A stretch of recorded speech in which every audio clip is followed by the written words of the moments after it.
Hi, I'm George Kistner, the port historian. Did you know that Port Canaveral recently marked its 70th anniversary? A vision that took over 75 years to bring to life.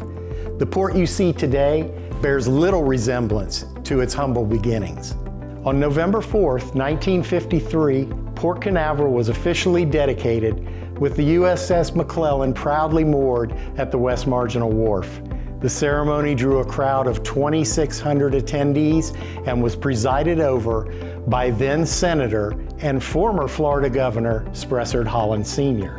In his address, Senator Holland called Port Canaveral our nation's port for inner and outer space, linking the port's significance to the nation's emerging space program. In the early days, Port Canaveral was not much more than a hole in a muddy channel, nestled on the north side with a small warehouse and a few fishing boats.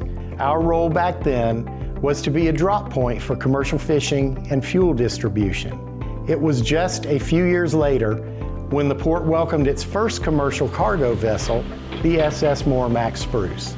But the commercial trade significance of Port Canaveral was just beginning to be realized.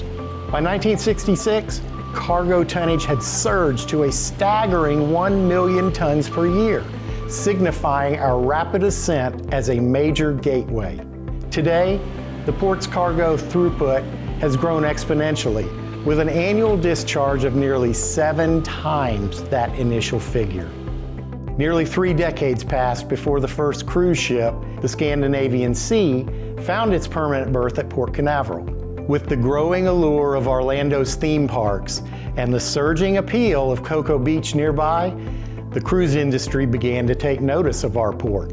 As we entered our 4th decade, it was undeniable that indeed we were a growing port in a growth market. From that point forward, there was no turning back. Early on in our history, the United States military underscored the strategic significance of Port Canaveral, with naval vessels having a regular presence in this newly created seaport. It's well known that Port Canaveral's history has intertwined with the space industry. Throngs of rocket watchers flocked to our port and nearby Cocoa Beach to witness historical launches that were the promise and precursor for human space travel.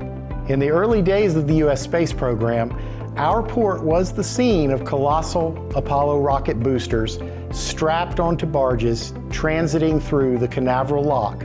Today, our port continues to play an important role in the 21st century space program, supporting a growing commercial space industry and welcoming a new generation of space enthusiasts eager to celebrate their success.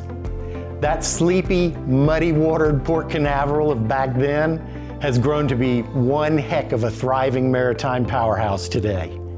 What an incredible journey it's been. In just 70 years, we've witnessed the remarkable transformation of Port Canaveral. From our humble beginnings to our vital role as an economic powerhouse today. One thing's for certain, there's simply no port quite like Port Canaveral.